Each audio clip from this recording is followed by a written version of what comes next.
কাঞ্চনপুর মহকুমার সুভাষনগরের এক গৃহবধূর মৃত্যুকে কেন্দ্র করে চাঞ্চল্য ছড়িয়েছে ধর্মনগরের দিগলবাগ এলাকায়।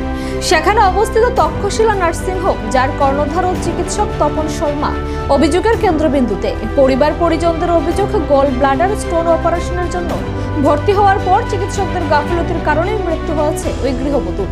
তার মা, স্বামী ও বোন জামাতা জানান, রোগীর অবস্থা সম্পর্কে জানতে চাইলে ডক্টর তপন শর্মা ক্ষিপ্ত হয়ে ওঠেন এবং আত্মীয়দের সঙ্গে দুর্ব্যবহার করেন।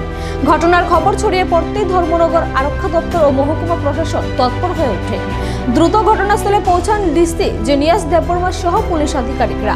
পরিস্থিতি নিয়ন্ত্রণে আনতে প্রশাসন তদন্ত শুরু করেছে। তবে একাধিকবার চিকিৎসা পরিষেবার গাফিলতির কারণে খবরের শিরোনামে এসেছে ধর্মনগরের এই তক্ষশিলা নার্সিং হোম।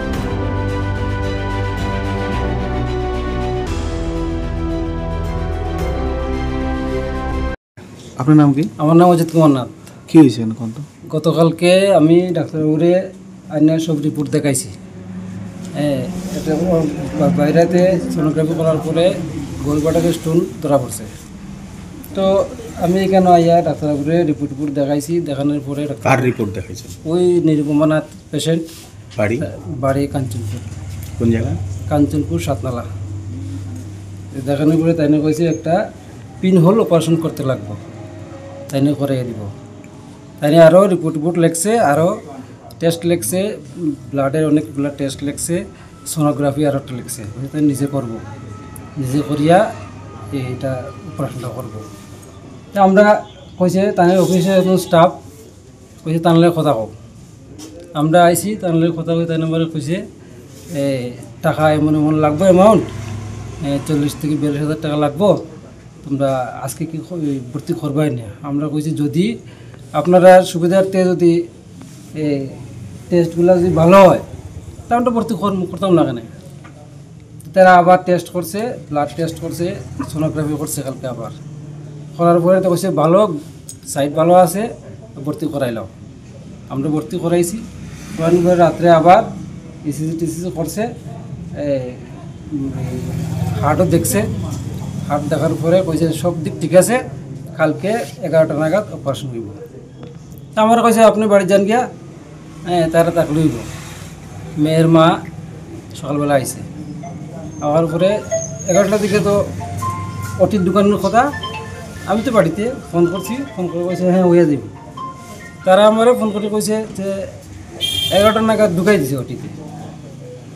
2:30টা নাগাদ তারা ফোন করে কইছে এখনও কোনো খবর নাই, তারা কোনো কিছু কইতেছে না। আমি আবার এখান থেকে অফিস স্টাফ যে আসলো তারে ফোন করছি, এই কী খবর, আমার রোগীর কী খবর। কইছে না হইয়া যাইব, পেশেন্ট তো বেশি আজকে। তা আমি বললাম পেশেন্ট বেশি, আপনারা ওটিতে ঢুকাইয়া রাখছেন, পেশেন্টে অপারেশন করতেছেন না।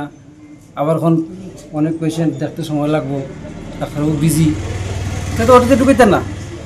তা আমি তার লগে একটু কথাটা কইছি। হওয়ার পরে কইছে আপনি চিন্তা করেন না, করাই লব এখন। 3টা সাড়ে 3টা নাগাদ আমি আবার ফোন করছি।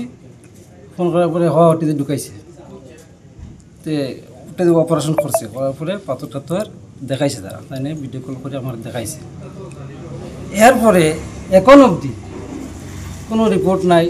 আমি ফোন এখান থেকে ফোন করলেও কোনো সত্যুত্তর নাই।